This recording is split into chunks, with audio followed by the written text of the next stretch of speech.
Tiếp theo chúng ta sẽ nói về cái bệnh lý của tủy ở trẻ em. Ce sont des pathologies plutôt rares. Bệnh lý này hiếm thôi. On a déjà parlé un peu des malformations de la moelle. Chúng ta đã nói một chút xíu về cái bất thường bẩm sinh của tủy rồi. On va avoir des pathologies inflammatoires, des scléroses en plaques, des neuromyélites, des encéphalomyélites péculicidiniers. Những bệnh lý viêm của tủy có thể là những cái AD, những cái viêm não tủy, viêm não thì viêm tủy thì thần kinh, hoặc là những cái MS có thể thấy ở tủy. Les infections de la moelle sont rares chez l'enfant. On a plutôt des spondylodystites, mais pas d'atteinte de la moelle. Nhiễm trùng thì nhiễm trùng tủy hiếm ở trẻ em, có thể nhiễm trùng viêm và những cái đĩa đệm, nhưng mà nhiễm trùng của tủy thì là hiếm. Les malformations vasculaires, les ischémies, c'est rare. Những cái bất thường, những cái bệnh lý về mạch máu, ví dụ như nhồi máu tủy thì hiếm. Les tumeurs, c'est rare malheureusement. U tủy cũng hiếm. Les traumatismes, c'est fréquent. Thường thấy chúng ta thường thấy những chấn thương của tủy. Et puis on peut avoir des images pseudo-traumatiques, notamment sur les radiographies simples du rachis, notamment des fausses images de fractures. Il ne faut pas confondre avec des lésions traumatiques. Và những cái hình ảnh giả chấn thương, đặc biệt là trên X-quang. Trên X-quang thì có những cái hình ảnh nó giống như là chấn thương, cho nên nó có thể làm chúng ta lầm lẫn, cho nên trên X-quang và chúng ta phải tìm kỹ để không đọc nó là chấn thương của cuộc sống.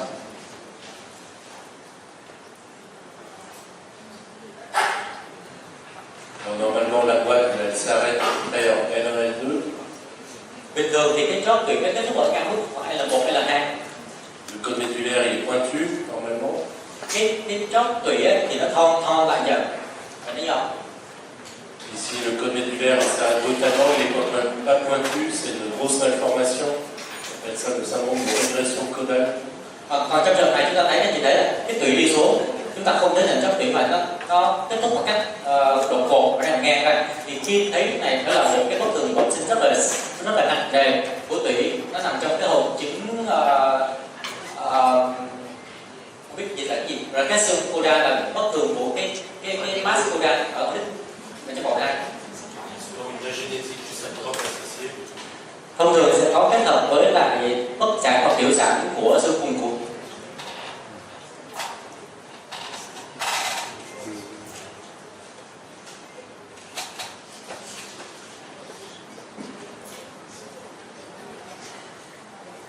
Ici, les moelles, elles descendent trop bas, en dessous de L3, c'est une moelle attachée. Còn trong trường này, cái chóp tủy xuống thấp nữa, xuống dưới L2, thì trong trường này nó là cái tủy bám thấp. La moelle, elle s'arrête en position normale, mais en dessous, il y a une image graisseuse, le phylum terminal, il y a l'hypoglyphilum terminal ici. Còn trong trường này thì cái chóp tủy nó kết thúc ở vị trí bình thường, nhưng mà cái đoạn phylum terminal, cái dạng cùng nó có cái mỡ, cái đường mỡ ở đây, thì trong trường này nó là mỡ, vú mỡ của dải tận cùng. Au niveau de la moelle aussi, il y a la substance grise au milieu et la substance blanche autour. Đối với cái tủy thì chất xám ở giữa và chất trắng ở ngoài hành vi. Il y a un sillon médian antérieur. Đó là cái tủy trước. En arrière, il y a deux petits sillons, mais on ne les voit pas trop, on imagine. Phía sau nó có là nhỏ, nhưng mà trên hình ảnh chúng ta thấy rõ. L'étage cervical, les nerfs rachidiens sont faits avec une racine antérieure, une racine postérieure. Và cái dây, cái rễ thì nó gồm có cái rễ trước và rễ sau, nó hợp thành cái dây thần kinh nó đi ra.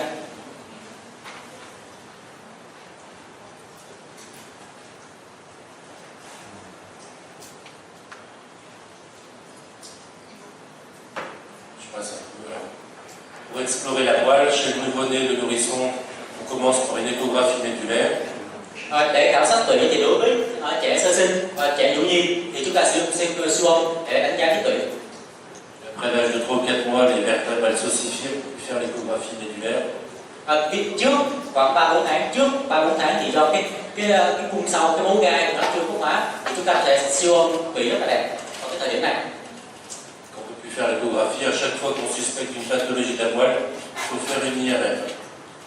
Trên cái siêu âm, nếu chúng ta nghĩ là có bất thường của tủy, có tổn thương tủy thì tiếp sau đó chúng ta sẽ làm cái cộng hưởng từ. Le scanner il peut vous montrer des informations sur la forme de la moelle. Si vous avez un bon scanner, Il ne vous montrera pas des petites lésions intramédulaires.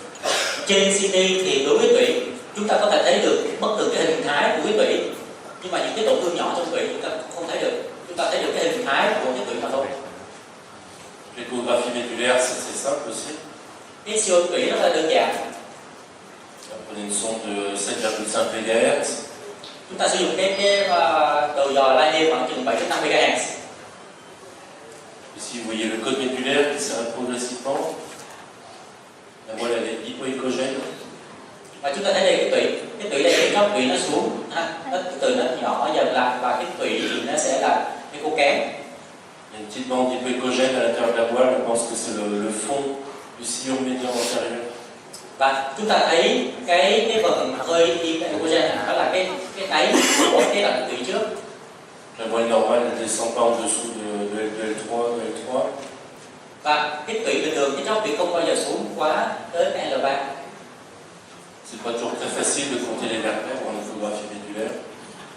Khi mà trên siêu âm thì chúng ta có thể đếm được cái thân đốt sống. Le queue de cheval est plutôt hyperécogène. Cái trùng đuôi ngựa thì luôn luôn đó là hyperecogen.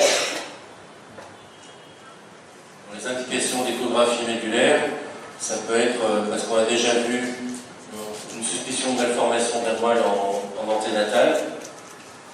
Chỉ định làm cái siêu âm tủy trong trường nào, ví dụ trong trường hợp là chúng ta đã biết được có một cái bất thường của tủy khi mà chẩn đoán bào thai rồi. À chaque fois qu'il y aura une anomalie cutanée dans la région lombaire ici, on va chercher une malformation de la moelle dessous. Nếu chúng ta thấy bất thường về cái da ở ngay đường giữa sau thắt lưng cùng thì chúng ta phải đi siêu âm để tìm xem có bất thường bẩm sinh ở trong tủy kèm theo này không. Ça peut être un lipo, un angiome, des cheveux, des poils. Hoặc là có thể là một cái nốt vú mẫu nhỏ, một cái khối mỡ dưới da, hoặc là một cái chùm lông ở ngay đường giữa sau cột sống. Il y a de malformations anorectales et souvent des malformations de la moelle associée. Trong những trường hợp bất thường của hậu môn trực tràng thì nó sẽ kèm theo cái bất thường của tủy, do đó trong trường hợp bất xạ hậu môn trực tràng là luôn luôn phải có một cái siêu âm tủy. Puis il y a des sinus dermiques. Les sinus dermiques, c'est des petits trous par ici, hein, qui sont plus ou moins profonds, qui parfois peuvent communiquer avec le canal rachidien. Và những cái xoang bì đôi khi ở những đứa nhỏ chúng ta thấy nằm ngay đường giữa sau cột sống, nó có một cái lỗ, nó thụt sâu vô. Cái lỗ này nó có thể nông hoặc sâu, có thể cái lỗ này nó đi vào trong, nó xuyên cột sống và vào tới trong lòng sống luôn. Do đó trong trường những cái xoang bì như vậy thì chúng ta có cái trình làm cái siêu âm tủy. Dans la plupart des cas, il n'y a pas de malformation associée. Nhưng mà thông thường đa số thì không có bất thường và bất thường kèm theo.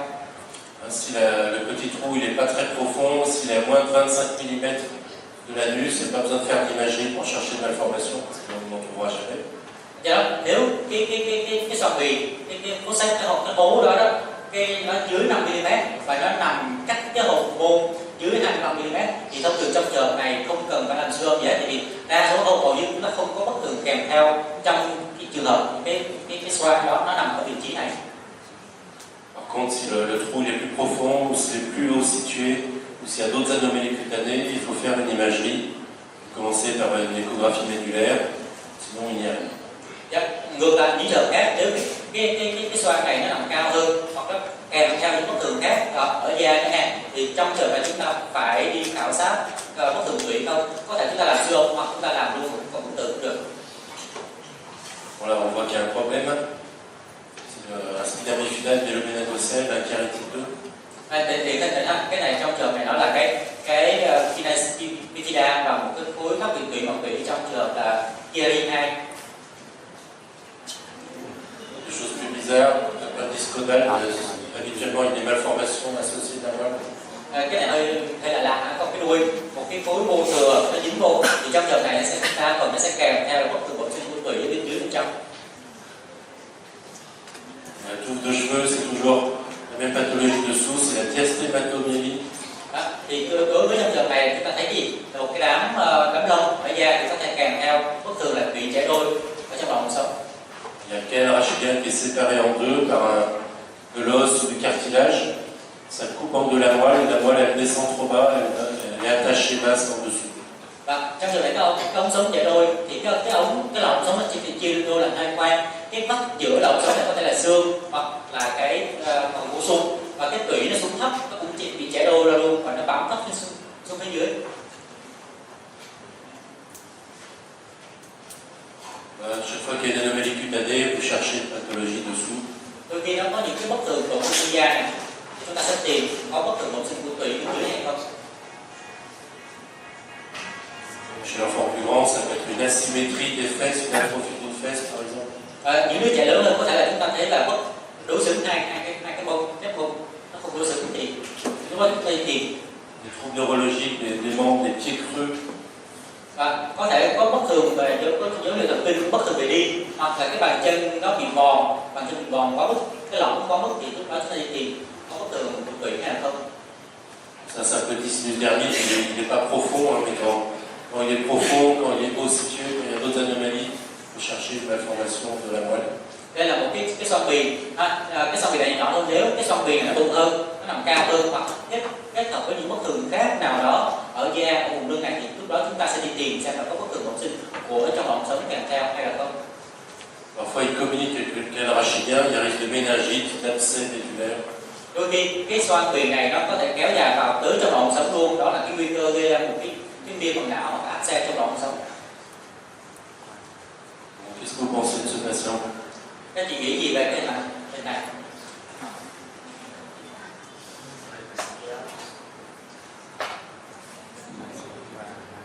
Elle est un peu large, Ống sống tương đối hơi rộng, có thể. Pour les radios simples, c'est utile pour voir les malformations vertébrales, mais c'est pas très utile pour voir la pathologie de la moelle elle-même.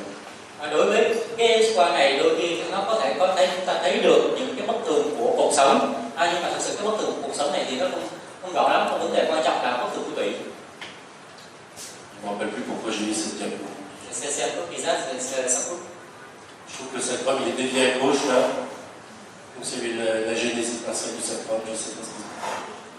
Có thể là một Je me souviens cái pas. tôi không biết tại sao tôi để cái này vô. Je croyais que vous alliez me le dire.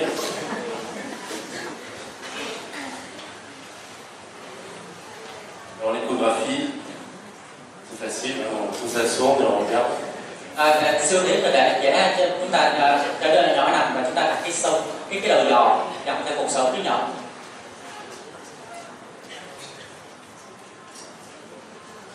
C'est l'aspect normal du code médulaire avec l'hypoécogène allongé avec l'hyperécogénicité centrale qu'on retrouve ici. Đây là hình thường của cái siêu tủy rất là đẹp các chị thấy à. Đây cái tủy đây nó nằm vị trí này, nó hypoecogen và nó có một cái dải hyperecogen trên axial. Chúng ta thấy đây đó là cái đáy của cái đoạn tủy phía trước. Les racines hyperécogènes de tout. Những cái rễ thần kinh thì nó có vào âm nằm xung quanh cái tủy. Faire du Doppler. Có thể làm cái đắp Doppler.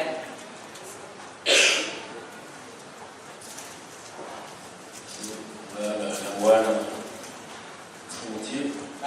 Và một cái tủy, các anh chị thấy xương rất là. Éventuellement regarder au niveau de la charnière crânio-vertébrale. Si vous suspectez un carie, vous pouvez regarder cette région. Nếu chúng ta nghĩ đến bất thường Chiari thì chúng ta làm ở cái bản lề trầm cổ này, cái trên đầu đó, này xuống dưới cái tủy cổ đó thì xem có bất thường ở ngay cái vị trí bản lề trầm cổ này hay không. Alors il y a des petites variantes de la normale. Đây là những cái variant normal. Parfois le code médulaire est en position limite L2, L2, L3. Một số trường hợp thì cái chóp tủy bình thường chóp tủy nó phải trên mức L2. Một số trường hợp cái chóp tủy nó nằm ở cái mức giới hạn ở khoảng chừng L2 hay là 2L3. Une petite dilatation du canal de l'épendyle ou un kyste, un ventricule terminal. Có thể là cái ống trung tâm tủy ở ngay cái vị trí chóp tủy nó hơi giãn một chút xíu. Un petit kyste en dessous du cône médulaire, un kyste du filum terminal, c'est pas pathologique non plus. Đôi khi chúng ta có thể thấy một cái nang nó nằm ở dưới chóp tủy, cái nang này nó nằm trong cái dải thượng cùng thì nó cũng chỉ là một cái nọc variant thôi, nó không có ý nghĩa bệnh lý. Le cône médulaire descend un petit peu bas, en L3, c'est limite. Ví dụ như trường hợp này, cái chóp tủy nó xuống tới L3, nó hơi trong giới hạn. Quand il n'y a pas de signe neurologique, quand il n'y a pas d'autres anomalies, c'est pas la peine de faire d'autres examens. Và trong trường hợp này thì không có triệu chứng lâm sàng về thần kinh gì hết, nó tiên lượng tốt thì không cần phải làm thêm cái gì nữa. Il y a un tout petit kyste du filum terminal en plus, c'est normal. Và đây là một cái nang ở trong cái dải thân cùng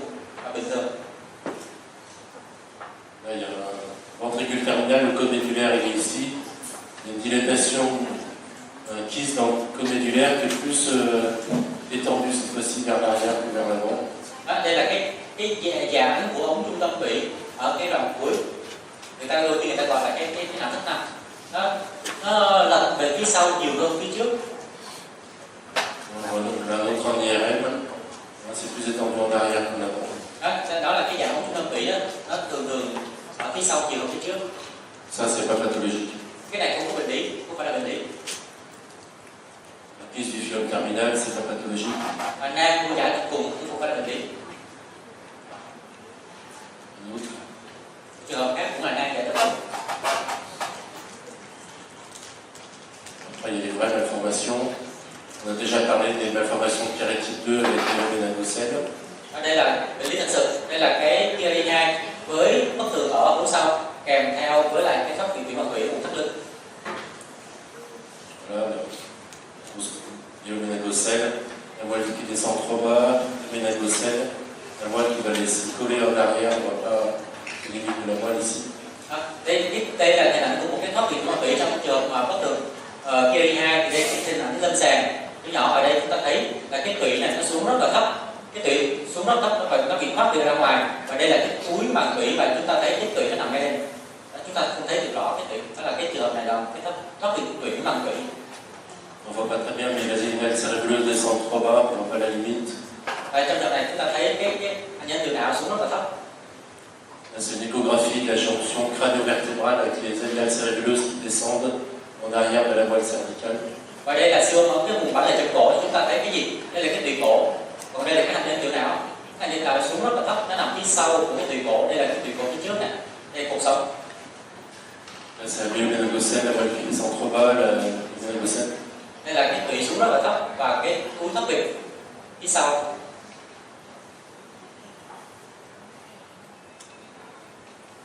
Alors là, on va discuter limite tête dorsale myéloschisis, on en a parlé ce matin. Donc la moelle qui vient se coller en arrière, qui repart vers le bas. Thì ngày nãy chúng ta đã nói cái này giống như là cái tủy nó xuống thấp và nó dính vào cái thành sau của ống sống.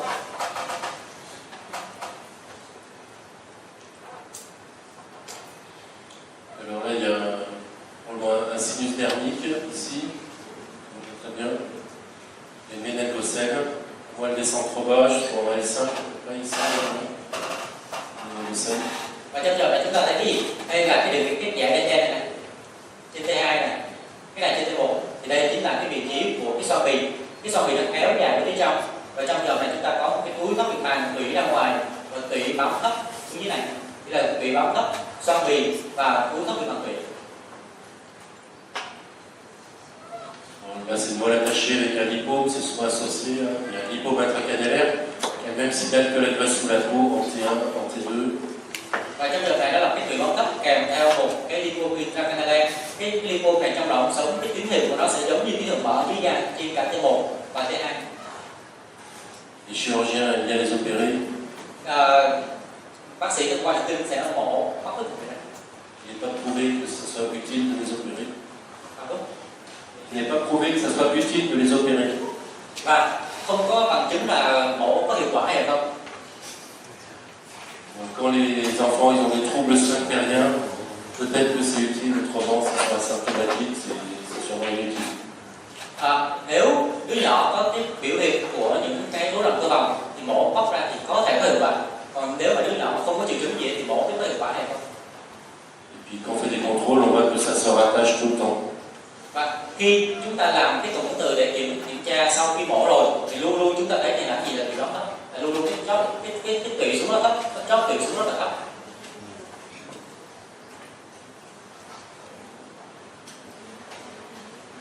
Alors là, c'est juste un lipome du phylum. C'est sous la moelle épinière. Normalement, il y a une structure fibreuse. Parfois, elle est infiltrée de graisse, parfois elle est tendue, parfois ça attache la moelle vers le bas. Thì trong trường này là cái lipome của phylum terminal, bình thường dưới chóp tủy là cái dải thận cùng, cái dải thận cùng là tín hiệu mô sơ thôi. Thì trong trường này nó có kèm theo tín hiệu của mở của cái dải thận cùng. Có thể đơn thuần là cái này có thể kèm theo là cái thủy nó bị bám thấp, nó bị căng ra, nó kéo xuống thấp. En échographie, donc le phylum il sera épaissi, il sera hyperéchogène. Và trên siêu âm chúng ta thấy cái dạ chụp cùng nó nằm đây nè, thì nó thêm cô dày và nó hơi dày và có ống dày.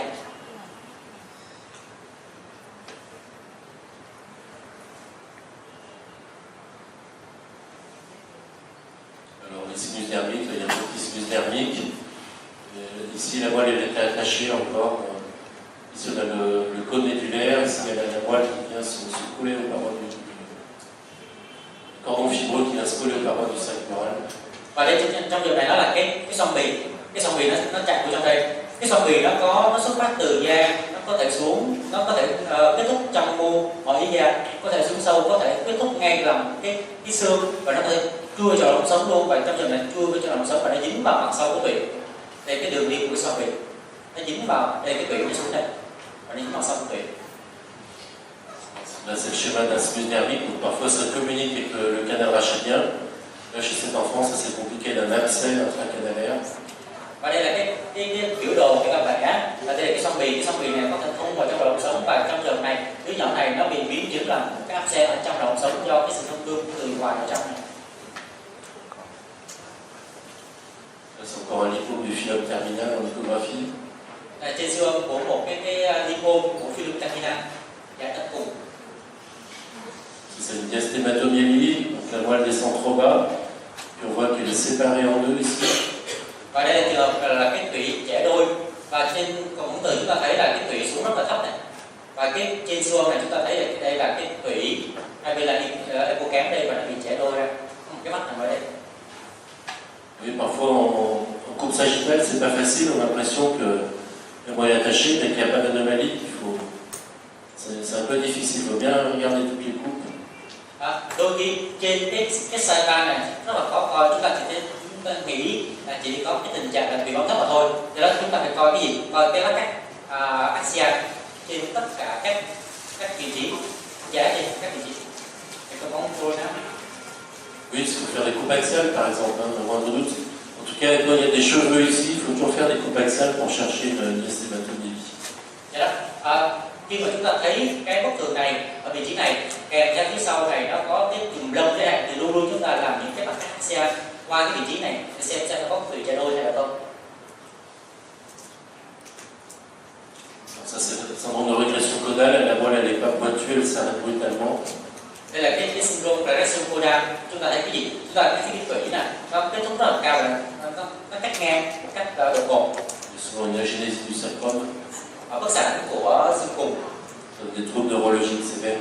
Cái triệu chứng thần kinh rất là nặng nề.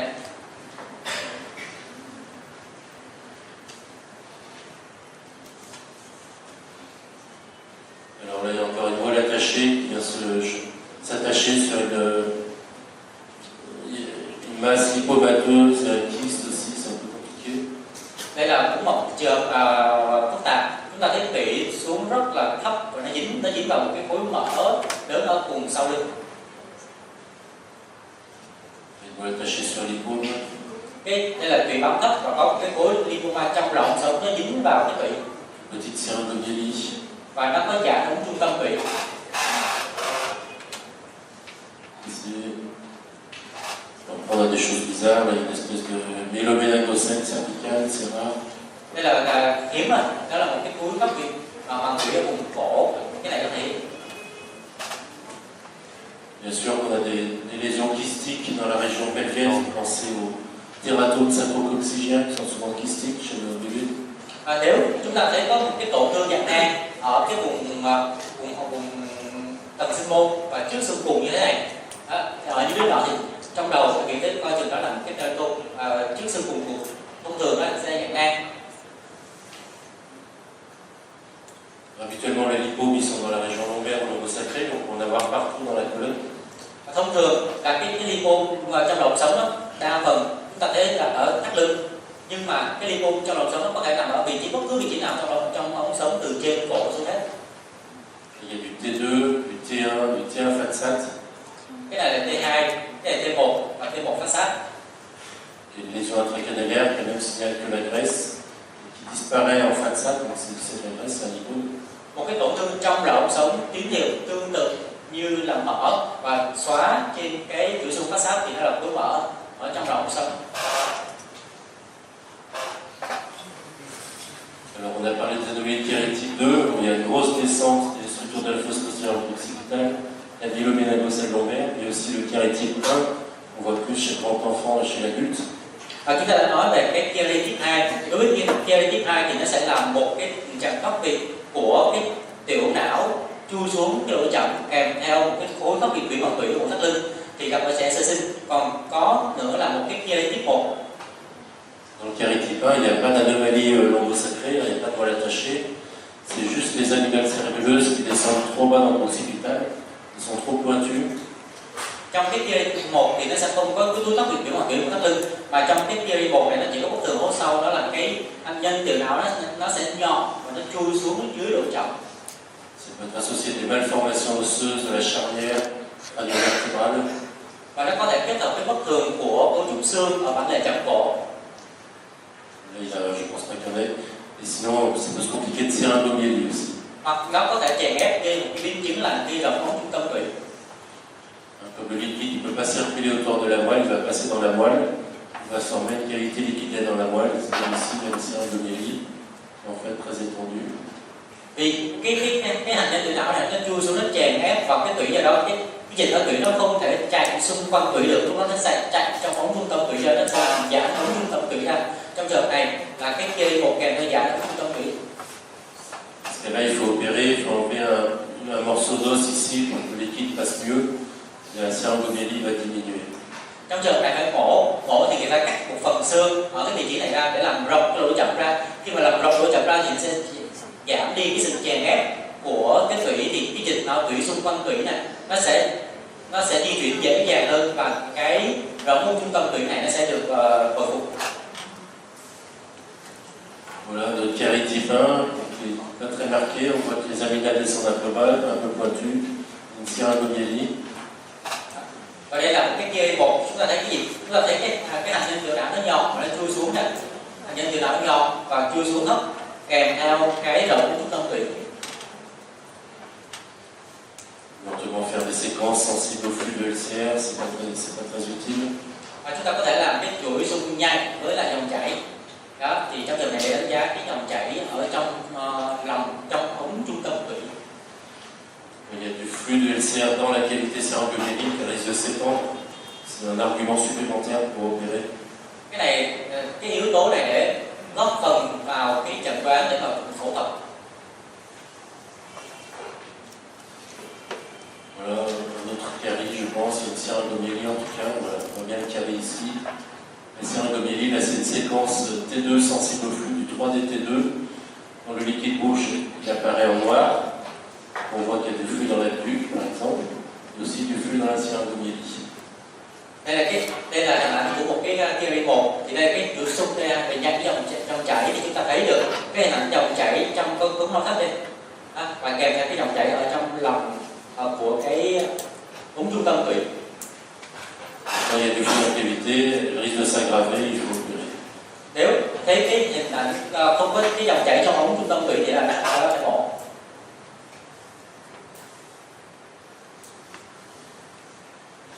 Alors, quand on trouve une syringomélie dont on ne voit pas la cause, là il n'y a pas de Chiari, il faut chercher une tumeur. Trong trường nếu chúng ta thấy hình ảnh rỗng ống trung tâm tủy mà chúng ta không thấy được cái nguyên nhân tắc nghẽn, vậy là chúng ta không thấy cái Chiari thì chúng ta phải đi tìm coi là có khối u trong tủy hay là không. Il y a différentes tumeurs dans les syringomélies. Il y avait les épendymomes par exemple. Ici c'est un adulte avec un hémangioblastome, un petit novule qui prend le contraste. Có nhiều u trong tủy có thể gây ra giãn trung tâm tủy, ví dụ ở con nít thì có thể là ependymome, người lớn thì có thể một cái hemangioblastoma. Nó có một cái rốt bắc thúc của cái nang thì nó gây ra một cái rộng của trung tâm tủy. En cas de syringomélie, vous ne voyez pas la cause, n'hésitez pas à injecter pour chercher une petite tumeur. Do đó, nếu chúng ta thấy rộng ống trung tâm tủy mà chúng ta không thấy được cái nguyên nhân tắc nghẽn cơ học thì chúng ta phải chích để chúng ta tìm u trong tủy.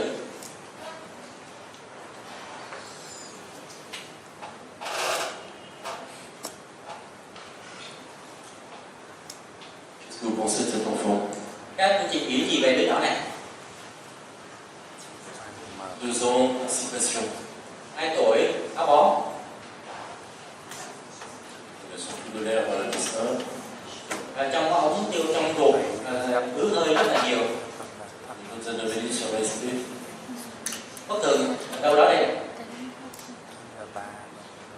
đâu đó đây là ngoài. Il y a un trou dans le sacrum, une hémiagénésie sacrée, par exemple. Đó, nó có một cái lỗ ở cái vùng xương cùng, nghĩa là nó là bất xạ bán phần của xương cùng, nửa xương cùng. Peut-être que sa constipation est d'origine neurologique, c'est peut-être des troubles intérieurs d'origine neurologique. Đó, có thể cái trong trường này đứa nhỏ bị táo bón là do thần kinh, do vấn đề rối loạn của cơ vòng. Sur les règles, on voit que la moelle descend en bas, il y a une moelle attachée basse. Trên cụm từ chúng ta thấy là cái tụy bóng thấp. Il y a même une petite méningocèle présacrée ici. Và chúng ta thấy được một cái túi thoát vị màng tụy trước xương cùng ở vị trí này.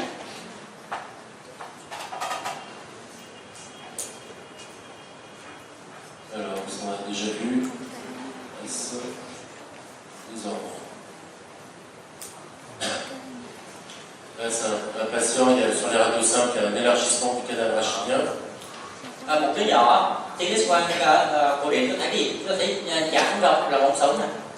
On voit pas bien les arcs postérieurs en arrière ici. Chúng ta không thấy rõ cái khung sau trên cái quang này. Et sur le scanner, on voit qu'il y a un lipome intracannulaire, il y a un spina bifida, un lipome. Trên CT chúng ta thấy cái gì? Chúng ta thấy spina bifida và khối mỡ từ ở ngoài lưng nó chui vào trong lòng sống này. Les lipomes, on les voit bien au scanner. Chaque fois qu'on suspecte autre chose, il faut faire un IRA. Trên CT thì chúng ta vẫn thấy rất là rõ cái mỡ ở trên CT, và khi chúng ta nghĩ đến bất thường nào đó của tủy sống thì chúng ta làm gì? Tức là làm không tử. Là, c'est une adolescente qui a une scoliose. Một đứa nhỏ adolescent thiếu niên bị cuộc sống. Elle avait aussi un lipome intracannulaire en dorsale cette fois-ci. Đó. Và trên cái CT chúng ta thấy cái cục đen đen trong lòng sống đó có khả năng nó là một cái khối mỡ trong lòng sống. On trouve le lipome en hypersyalactia. Trên cái cụm từ chúng ta thấy cái khối lipo tăng tín hiệu.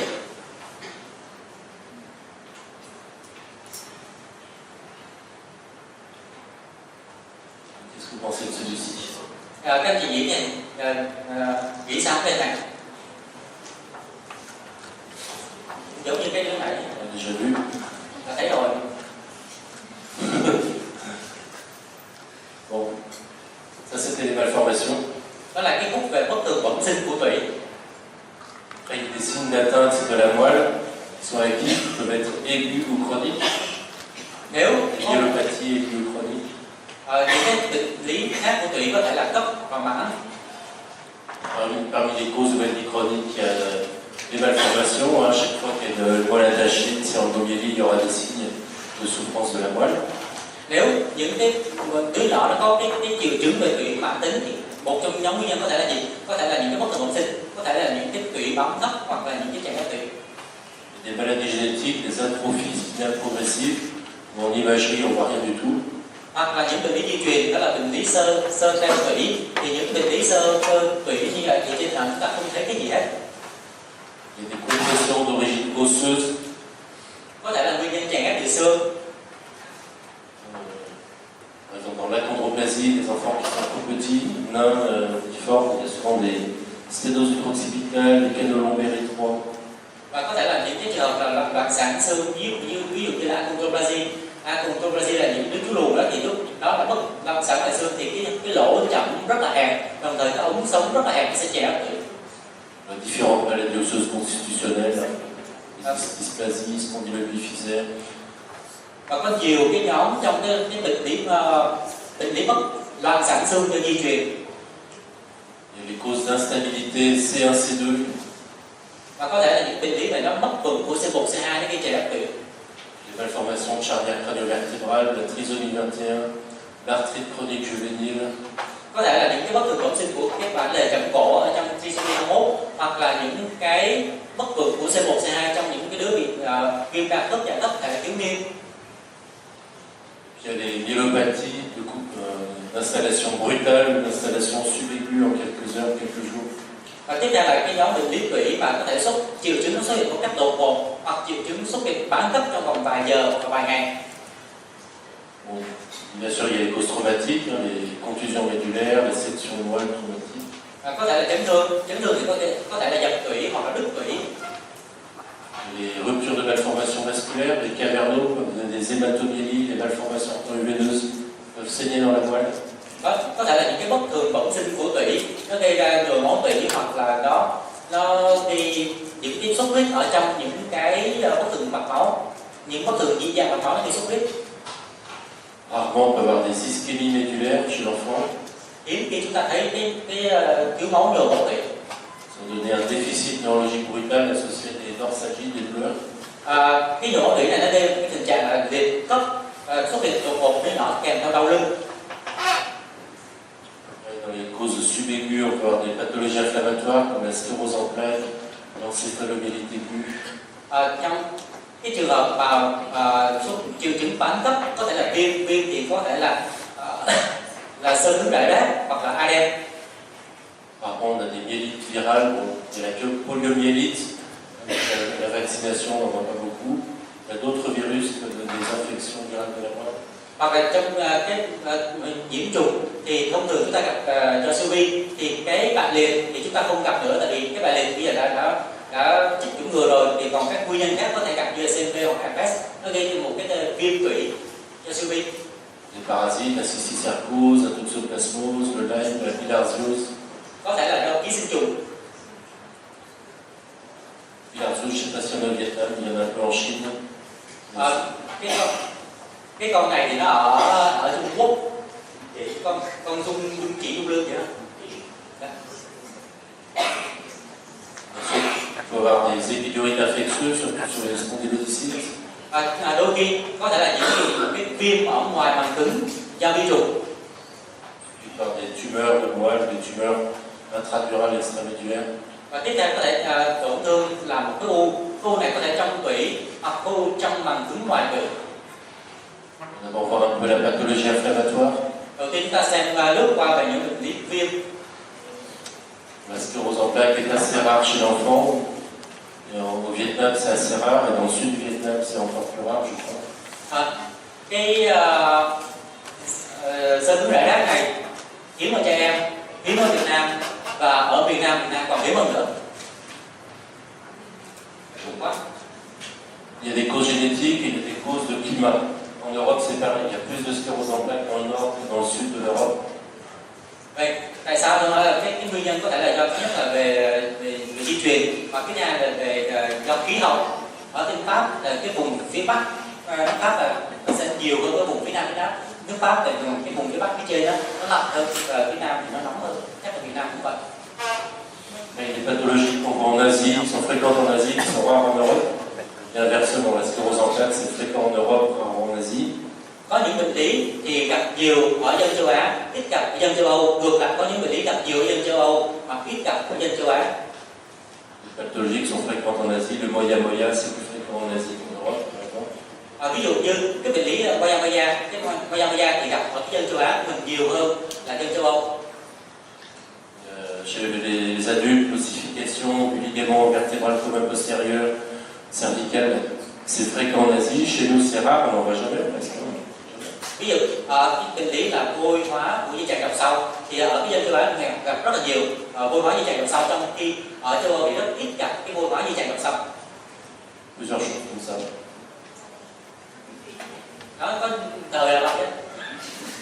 Beaucoup de causes possibles. Il y a des causes génétiques, on n'a pas les mêmes gènes.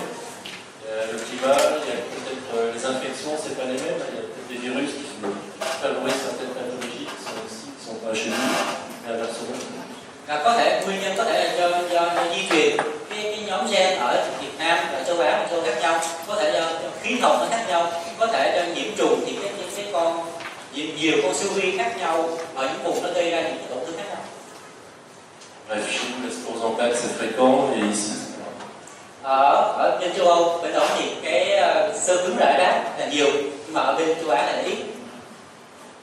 Chaque fois qu'on suspecte une myélopathie aiguë, on fait une IRM de la moelle et on fait aussi une IRM cérébrale parce que souvent il y a des lésions cérébrales qui permettent d'aider au diagnostic. Mỗi khi có một cái triệu chứng cấp về tủy thì chúng ta phải làm cộng hưởng từ cấp khẩn cấp. Nếu có triệu chứng cấp của tủy thì phải làm cộng hưởng từ khẩn cấp, và khi làm cộng hưởng từ cấp cứu bệnh thì phải làm luôn cả cái cộng hưởng từ não. thì có những cái tổn thương trên não này nó cho phép chúng ta chẩn đoán cái bệnh đó. Si le tableau médulaire est brutal, il faut penser à faire une séquence de diffusion sur les ischémies aiguës de la moelle. Au début, ça se voit qu'en diffusion, il faut attendre au moins 24 heures ou 48 heures pour qu'il y ait des anomalies sur les autres séquences. Và đối với khi mà làm cái phẫu tủy cấp cứu này thì phải nhớ làm cái chuỗi xung diffusion. Tại vì cái chuỗi xung diffusion này trong vài giờ đầu của những cái nhồi máu tủy là chúng ta thấy được. Còn trong vài giờ đầu thì cái nhồi máu tủy không thấy được cái chuỗi xung khác, nhưng mà trên cái diffusion này chúng ta thấy được cái tổn thương nhồi máu tủy trong vài giờ đầu. Do đó làm nếu là bệnh lý cấp cứu, làm hai vai cấp cứu là phải có diffusion.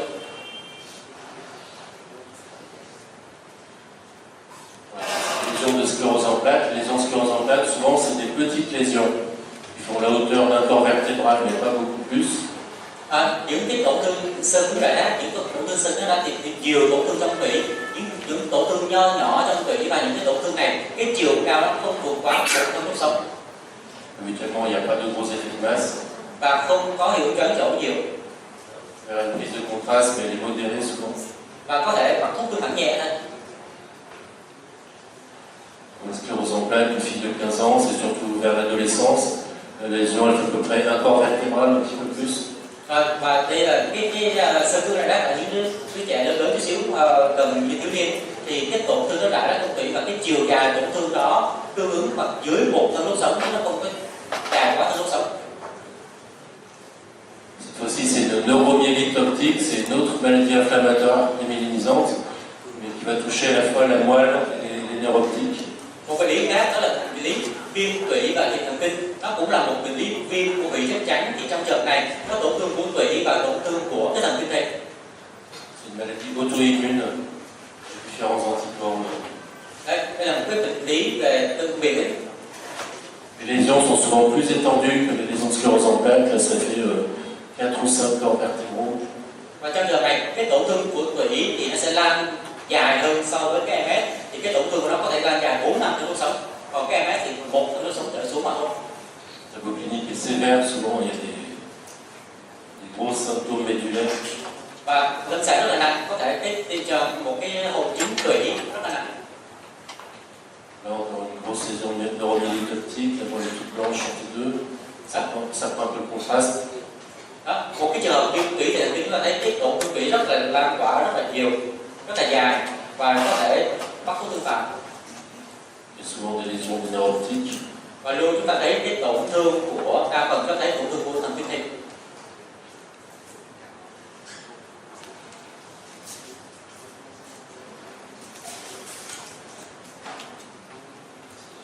Mélangé. Alors, quand vous avez une lésion de la moelle, vous ne savez pas trop ce que c'est, vous faites une IRM cérébrale. Khi mà chúng ta thấy một cái tổn thương trong tủy mà chúng ta không biết đó là cái gì hết, thì chúng ta sẽ làm cái MRI não. Donc c'est plusieurs petites lésions de la substance blanche, en général c'est une sclérose en plaques. Rất nhiều tổn thương chắc chắn ở trong não lan tỏa như vậy thì chúng ta hướng tới cái xơ cứng rải đá. Donc vous avez des très grosses lésions de la substance blanche multiples, c'est l'encéphalomyélite aiguë disséminée, souvent après un vaccin, etc. Khi mà chúng ta thấy nhiều cái tổn thương nhỏ chắc chắn rải rác như vậy thì chúng ta nghĩ tới cái MS. Còn nếu chúng ta thấy nhiều cái tổn thương chắc chắn lớn nhỏ khác nhau rải rác thì chúng ta phải nghĩ không nghĩ tới MS, mà chúng ta nghĩ tới là cái ALM, viêm não tủy cấp lan tỏa. Je crois que j'ai pas pris le bon cours.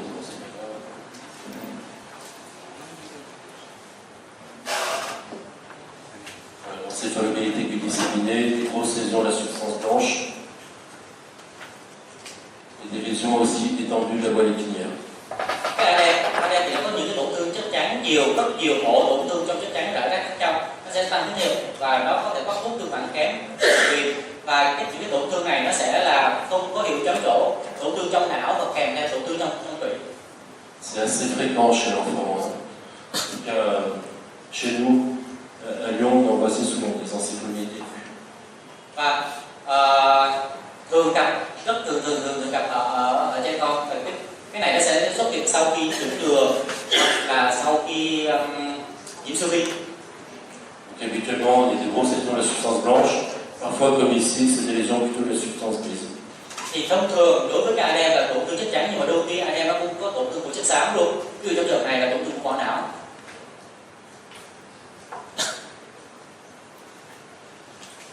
Alors après, il y a des myélites d'autres causes. Là, c'est après une rougeole, par exemple. Bon, c'est un jeune adulte.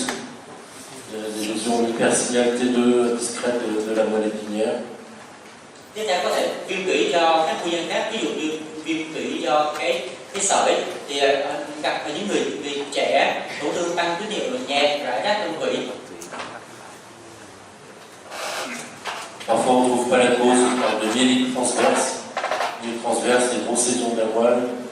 Il y a différentes causes possibles, ça peut être idiopathique, ça peut être viral. Parfois on ne trouve pas la cause. Và có thể là những cái trường hợp viêm tủy tắc nghẽn xảy ra rất là đột ngột, thì tổn thương tủy này có thể tìm thấy nguyên nhân hoặc không tìm thấy nguyên nhân, có thể do siêu vi hoặc có thể không tìm thấy nguyên nhân. Les infections de la moelle, elles sont rares. Cái nhiễm trùng của tủy thì hiếm. On va avoir des complications de la tuberculose, c'est des tuberculose médulaire. Có thể là cái lao của tủy. C'est souvent l'hyposignal, la lésion est en hyposignal T2, il y a de l'œdémotome. Và thông thường cái lao, nếu bị cái lao là những tổn thương nhẹ, những cái tổn thương mà tín hiệu thấp trên T2 kèm theo phù lan tỏa xung quanh. Il peut y avoir des abcès intramédulaires, c'est rare, on peut avoir des abcès épiduraux. Áp xe của tủy thì hiếm, ví dụ trong này nó là một cái áp xe ngoài mặt cứng. Les pathologies ischémiques, c'est rare. Những bệnh lý về thiếu máu, nhồi máu thì rất hiếm. Pathologie infectieuse, je veux dire, c'est rare. Bệnh lý về nhiễm trùng thì hiếm. La pathologie vasculaire, c'est surtout les ruptures de malformation vasculaire. Những cái bệnh lý về mạch máu, bất thường mạch máu thì đa phần đó là do vỡ các dị dạng mạch máu. Fréquentes, c'est les cavernomes. Thường là cái cavernome. Ce sont des capillaires qui éclatent, qui peuvent faire des petits hématomes dans la moelle. Đó là gặp những cái hématome nhỏ ở trong tủy. Les autres malformations sont plus rares. Những cái bất thường khác thì hiếm nè. Puis on peut avoir des ischémies médulaires aiguës. Nó có thể gây ra cái tình trạng là nhồi máu, thiếu máu tủy cấp. Qui peuvent être d'origine artérielle surtout, donc ça peut être après une chirurgie aortique par exemple, ou après une plongée, chez les gens qui font la plongée sous-marine. Những cái thiếu máu tủy thì hiếm, có thể thiếu máu tủy này có thể nguồn gốc từ động mạch. Nếu cái nguồn gốc từ động mạch thì có thể là do phẫu thuật, sau cái phẫu thuật của động mạch chủ thì có thể gây ra một cái nhồi máu tủy, hoặc là do chèn, do decompression, là những cái người mà plongé là lặn thì nó gây ra cái nhồi máu tủy. C'est un début brutal, il y a des douleurs. Đó là tổn thương xuất hiện một cách đột ngột, đau cuộc sống. Il faut faire une séquence de diffusion, sinon on ne voit rien en phase aiguë. Trong trường này nếu làm cái muỗng từ thì chúng ta phải làm cái chuỗi xung khuếch tán, nếu không làm khuếch tán thì chúng ta không thấy gì hết. On s'agit pas, ou on accepte, vous pouvez. Satan hoặc Axia cái nào cũng được, muốn làm gì cũng được, nhưng mà phải có khuếch tán. Les séquences de diffusion, c'est souvent artefacté sur la colonne. Les séquences de diffusion classiques sont souvent tordues, mais on voit quand même les anomalies, on peut quand même faire le diagnostic. Trên cái diffusion của cuộc sống thì thường thường chúng ta thấy bị artifact rất là nhiều, do cái cuộc cái diffusion của tủy á, cái chuỗi xung diffusion của tủy chúng ta thấy bị artifact rất nhiều của xương trong cuộc sống, nhưng mà chúng ta làm cái đó có thể chúng ta thấy được những cái tổn thương cấp, mặc dù nó có nhiều cái artifact của xương. Maintenant, chez certains constructeurs comme Philips, il y a des diffusions haute résolution qui ne sont pas déformées. Ils appellent ça la diffusion zoom. Đối với một số hãng ví dụ như Philips, họ có những cái chuỗi xung mà người ta cải tiến gì đó, cái ví dụ diffusion zoom thì nó tốt hơn, nó giảm những cái artifact của xương, nhưng mà làm cái diffusion của tủy. Bon, donc l'ischémie, elle peut être due à une cause secondaire, chirurgie cardiaque par exemple, chirurgie aortique, ou bien elle peut être idiopathique. Và cái nhồi máu tủy nó có thể là thứ phát hoặc là không rõ nguyên nhân. Cái nhồi máu tủy thứ phát có thể là sau cái phẫu thuật chẳng hạn, hoặc là không rõ nguyên nhân. C'est souvent dû à des anomalies vertébrales ou discales. Trong giờ này có thể kết hợp với những cái bất thường bẩm sinh, bất thường của cái đĩa đệm hoặc là đốt sống. Parfois, il y a des signes de maladie de Scheuermann, vous savez, des irrégularités des plateaux vertébraux. Có thể là cái bệnh lý soma, trên bệnh lý soma chúng ta sẽ thấy được bất thường của cái cao nguyên thân sống, nó không đều. Parfois, il y a un infarctus d'un corps vertébral associé. Có thể thấy nhồi máu của thân đốt sống. Alors là, c'est une ischémie médulaire iatrogène après une chirurgie cardiaque. Đây là một cái nhồi máu tủy sau khi một cái mổ tim. En T2, le code médulaire est un peu élargi, il y a un petit peu en hypersignal. Trên T2 thì cái chóp tủy nó hơi tăng tín hiệu và nó hơi thường to. En diffusion, le code médulaire est blanc, comme dans les accès ischémiques aigus. Trên cái diffusion thì chúng ta thấy là cái tủy nó trắng này. En coupe axiale, les lésions elles prédominent dans la substance grise, dans la partie plutôt centrale de la moelle. Và trên các axia thì chúng ta thấy cái tổn thương này chủ yếu nằm ở trong chất xám, nằm ở trung tâm của tủy. Voilà des exemples d'ischémie médulaire, les lésions prédominent dans la substance grise. Đó, tổn thương thiếu máu nhồi máu tủy chủ yếu là chất xám. Dấu hiệu con rắn hổ mang, mắt cú cũng là nó.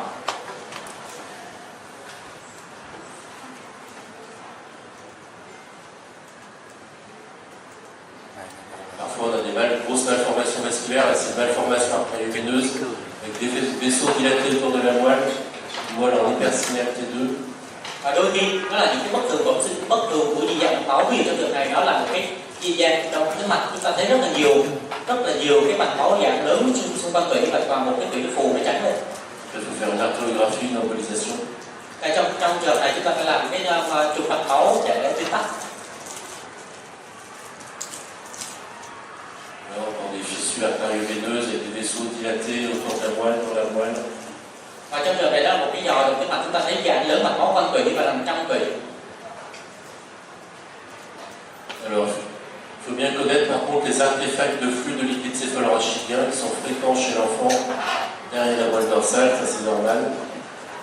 Nhớ rằng là đối với cái em bay tủy ở trẻ con, nó có cái artifact của dòng chảy rất thường gặp ở đoạn lưng. Artifact dòng chảy trên em bay tủy rất thường gặp ở trẻ con ở vùng đoạn lưng này. Đừng có lầm với lại nó là di dạng mạch máu. Alors, on n'a pas d'anomalie de signal de la moelle est normale. Không có thường tín hiệu của tủy. Ça c'est un cavernome, c'est une lésion hémorragique intramédulaire. Đó là một cái cavernome xuất huyết ở trong tủy. C'est blanc en T1, noir en T2 et très noir en T2 étoile, on voit qu'il y a du sang dans la moelle. Trắng trên T2, trên T1, trắng trên T2 và đen ở trong trên T2 radian, T2 étoile. Il n'y aura pas de vaisseau dilaté, si on injecte du plate contraste, il n'y aura pas de prise de contraste anormale. Không có giãn các mạch máu xung quanh tủy, không giãn các mạch máu xung quanh tủy, trích thuốc thực phẩm của nó không bắt. Le traitement il est difficile, soit on ne fait rien, soit on opère. Điều trị rất là khó, hoặc là không làm gì hết, hoặc là mổ. Ça arrive de ressaigner, mais la chirurgie et la moelle c'est toujours un peu compliqué. Nguy cơ của nó có thể xuất huyết, nhưng mà khi mà mổ trên cái tủy thì cái nguy cơ di chứng của nó rất là cao. C'est un autre, un garçon de 15 ans qui a un cavernome hémorragique dans la moelle. Ici, c'est un peu comme dans la tête, hein. Il y a des petites logettes en hypersignal T2, il y a du noir autour en T2, du blanc en T1, c'est très noir en T2 étoile. Đây là một cái trường khác, nó cũng là một cái cavernome xuất huyết ở trong tủy, thì nó cũng giống như là ở trên não. Nó là gì? Một cái tổn thương tăng tín hiệu trên T1, trên T2 nó hơi giảm tín hiệu và hơi tăng tín hiệu và nó có chiếc viền lắng động hemosyrin, nó sẽ là tín hiệu thấp trên T2 và trên T2 étoile có thể nó đen. Đó hình ảnh của cái cavernome ở trong tủy thì nó cũng giống như cavernome ở trong não. Parfois c'est familial, il y a plusieurs lésions. Sur l'IRM cérébral, souvent on voit d'autres lésions. Đôi khi cái bệnh lý này có thể là do tính chất gia đình di truyền, thì nếu là một cái MRI não chúng ta thấy nhiều cái ổ cavernome ở trong não nữa. Voilà encore un cavernome, c'est pas rare un cavernome. Đó, cũng một trường hợp khác là cavernome, mà cái cavernome này nó không hiếm. Bon, c'est quand même beaucoup plus rare que dans la tête. Dans la tête, c'est 0,5% de la population. La moelle, comme la moelle est beaucoup plus petite, il y a moins de cavernome, mais c'est assez fréquent chez l'enfant. Cái các bệnh trong tủy thì nó hiếm hơn các bệnh trong não. Các bệnh trong não thì cái tỷ lệ 0,5%, còn cái các bệnh ở trong tủy thì nó hiếm hơn nhưng mà cũng thường thấy, chứ biết không?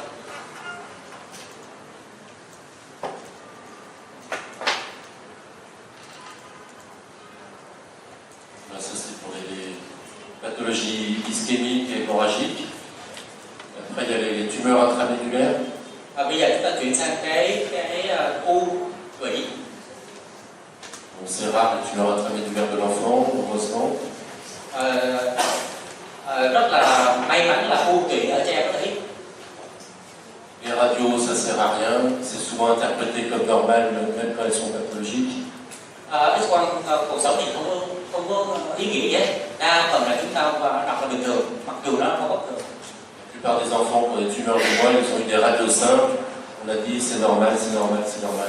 Và những đứa u tủy thông thường là gì? Nó đau lưng mà nó yếu vậy, cứ vô là chụp X-quang, cuộc sống thằng kia chụp lần này bình thường, lần sau đi khám chụp nữa, lần sau khám chụp nữa và lần nào bình thường hết.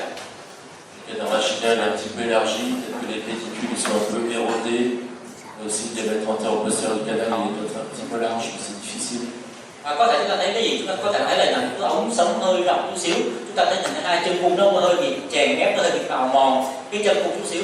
Trên cái hình thẳng trên viên chúng ta có thể thấy cái đường kính phía sau ống sống nó hơi rộng chút xíu và ba phần là chúng ta mô tả là bình thường hết. À chaque fois qu'on suspecte une pathologie de la moelle, il faut faire une IRM. Cho nên mỗi khi mà chúng ta nghĩ tới bệnh lý tủy làm con cũng tự. Alors il y a deux types principaux de tumeurs de moelle chez l'enfant. Có hai loại cơ bản u tủy ở trẻ em: Les astrocytomes et les épendymomes. astrocytome và ependymome. Chez l'enfant, les astrocytomes, c'est plus de 80-90% des tumeurs de la moelle. Đối với trẻ em thì cái ependymome sẽ khoảng 80%. Les épendymomes, c'est rare chez l'enfant, c'est plus fréquent. Xin lỗi, astrocytome thì khoảng 80%. Astrocytome chỉ khoảng 80% u tủy ở trẻ em. Les épendymomes, c'est surtout après 15 ans et puis l'adulte jeune. Đa phần cái ependymome ở trẻ nhỏ dưới 10 tuổi. Les astrocytomes, ils sont mal limités, ils sont infiltrants, c'est un peu comme au niveau du tronc cérébral. Ils infiltrent la moelle et ils sont très durs à opérer. Cái astrocytome ở tủy thì nó sẽ xâm nhiễm nhiều hơn, giống như cái astrocytome ở thân não. Nó có thể là cái dạng xâm nhiễm, xâm infiltrant thì giới hạn không rõ. Nó xâm nhiễm và nó bự hơn, nó xâm lớn nhiều hơn, cho đó khó mổ hơn đối với cái astrocytome. Les épendymomes, souvent, ils sont mieux limités, il y a un nodule charnel qui prend le contraste, ça peut éventuellement être opéré, on peut l'enlever complètement. Và đối với ependymome thì nó nằm ở trong phía trong và nó giới hạn rõ hơn, nó bắt khúc tương phản, cho đó tương đối dễ để mổ bắt cái vậy đó.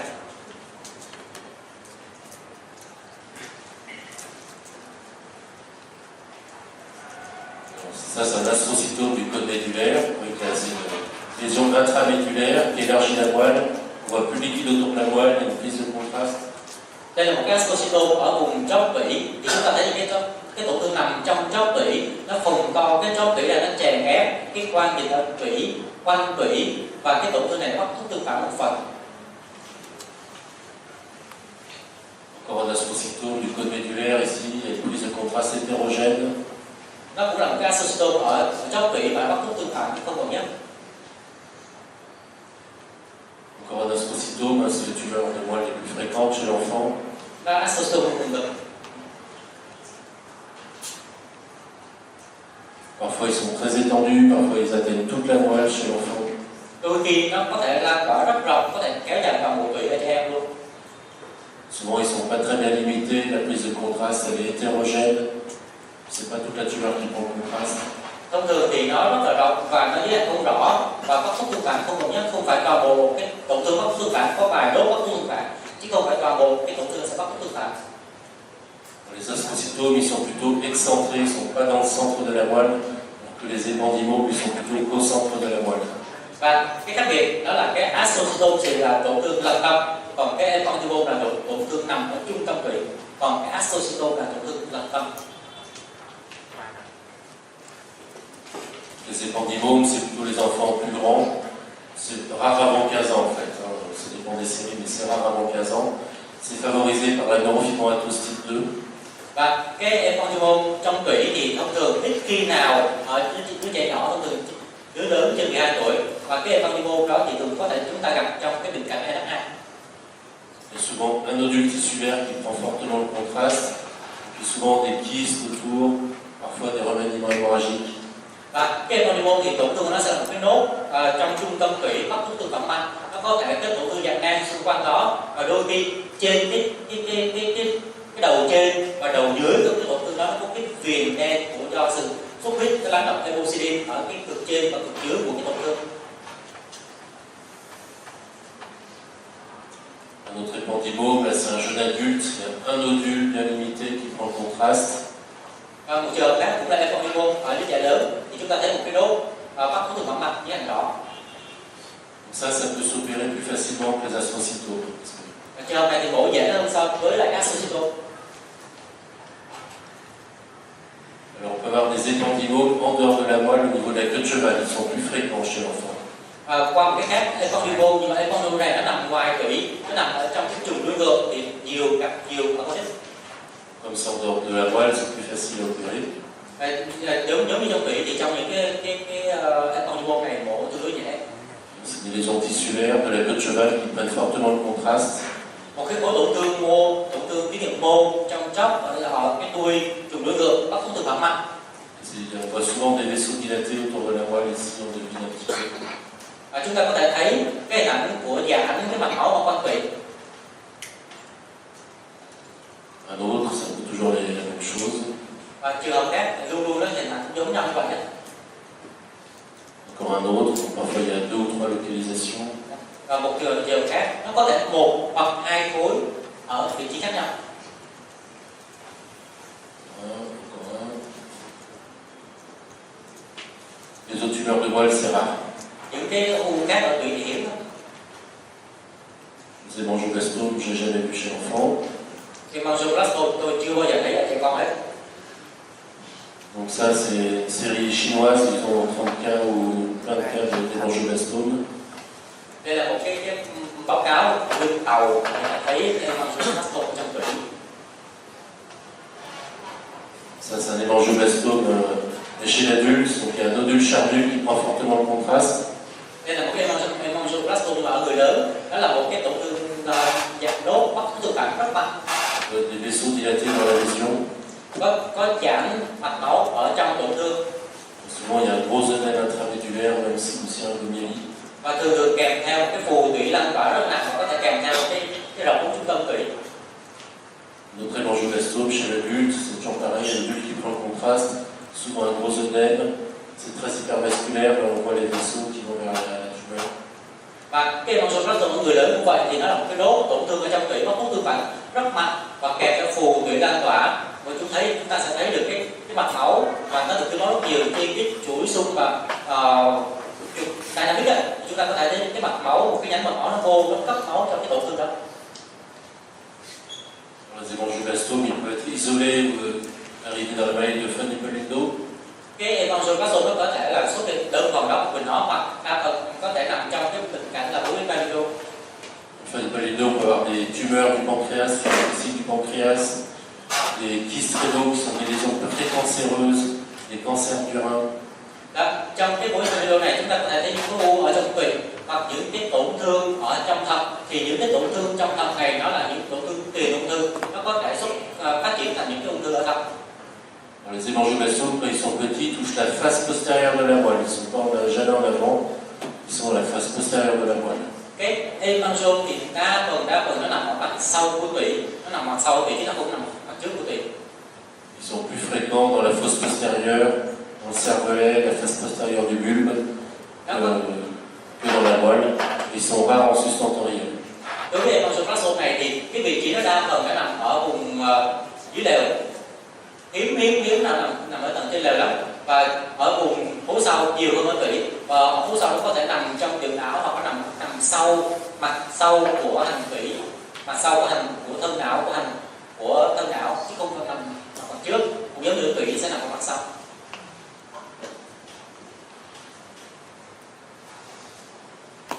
Les autres tumeurs, c'est rare.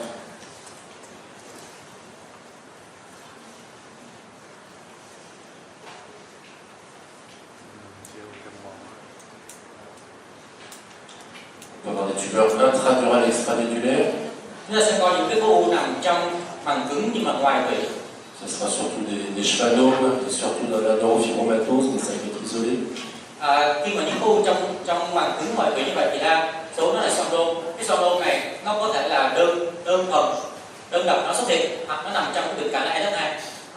C'est un nodule qui est situé entre la dure mère et la moelle, y compris la moelle. Đó là một cái nốt tổn thương nó nằm giữa thành ống sống và tủy và nó chèn ép tủy. Souvent ça prend le contraste. A phần là bắt ức tương phản. Parfois ça s'étend dans un groupe conjugaison sur le trajet d'une racine. Đôi khi cái khối này nó sẽ chui ra khỏi cái lỗ liên hợp đi theo cái đường đi của cái rễ thần kinh. Dans la NF2 c'est souvent multiple. Và có thể nhiều tổn thương. Ça peut être associé à des tumeurs intramédulaires. Là, il y a à la fois donc, un épandymome intramédulaire, des schwannomes. Và nó có thể kết hợp với những cái tổn thương trong tủy, ví dụ trường này nó là những cái ependymome ở trong tủy kèm theo những cái xandom nó nằm trong cái NF2. On a plusieurs nodules, des racines de l'épée de cheval, il y a aussi une lésion sablier ici dans un trou de conjugaison, il y a les neurinomes du 8 de l'autre côté. Và ví dụ trường này chúng ta thấy rất nhiều nốt ở phía trục trung ương, một cái nốt bực nó chui ra khỏi cái lỗ liên hợp đi ra ngoài cái dạng như là cái đồng hồ khác, và cái trên não nó có nằm ở cái chỗ dây 8 ra bên.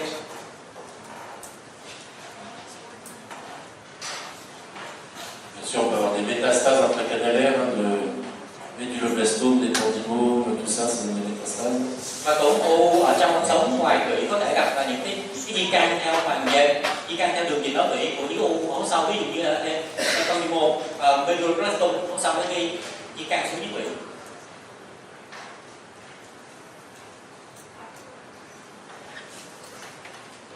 On a aussi une extension des tumeurs paravertébrales, notamment les neuroblastomes. Một khối u trong ống sống ngoài tủy có thể là lan từ ngoài ống sống cắt cột sống vào trong, ví dụ như ở con nít mình gặp đó là những cái neuroblastoma nằm cắt cột sống và nó chui theo các lỗ liên hợp để vào trong ống sống.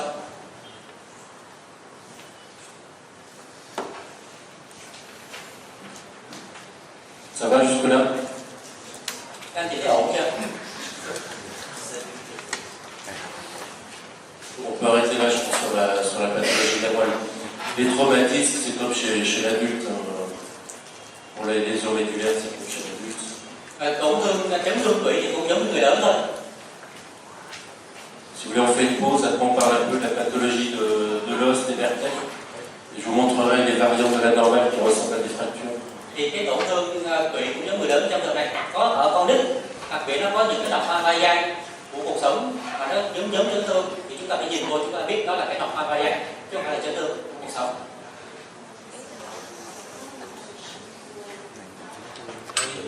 Chez l'enfant, en fait, c'est vrai qu'il y a des anomalies spéciales post-traumatiques. Parfois, les radios simples sont normales, mais il y a quand même des lésions médulaires sévères. La tête, elle est très lourde par rapport au reste du corps. Ils sont hypotoniques, ils n'ont pas beaucoup de muscles. Parfois, il y a une espèce de disjonction entre la tête et la colonne, un étirement de la moelle. Ça va donner des lésions sévères de la moelle alors qu'on ne voit rien sur les radios ou pas grand-chose. Đối với cái chấn thương tủy ở con nít sẽ khác với người lớn. Thì đối với cái tủy ở con nít, chấn thương ở con nít thì có thể chúng ta sẽ không thấy được tổn thương trên X-quang.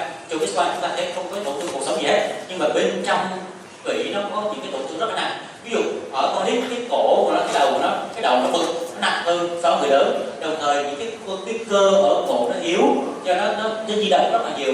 Khi nó di động như vậy trong chấn thương nó sẽ kéo căng ra, nó làm đứt cái tủy giữa cổ và não, giữa cổ và não. Trong khi trên X-quang chúng ta không thấy được tổn thương xương gì hết, X-quang hoàn toàn bình thường. Nhưng cái tổn thương disjunction giữa não, tách rời giữa não và cổ có thể rất là nặng trên tổn thương của tủy. Regardez bien la jonction crânio-vertébrale chez l'enfant qui a eu un traumatisme. Là, on voit une disjonction entre l'os occipital et C1 et entre C1 et C2 ici.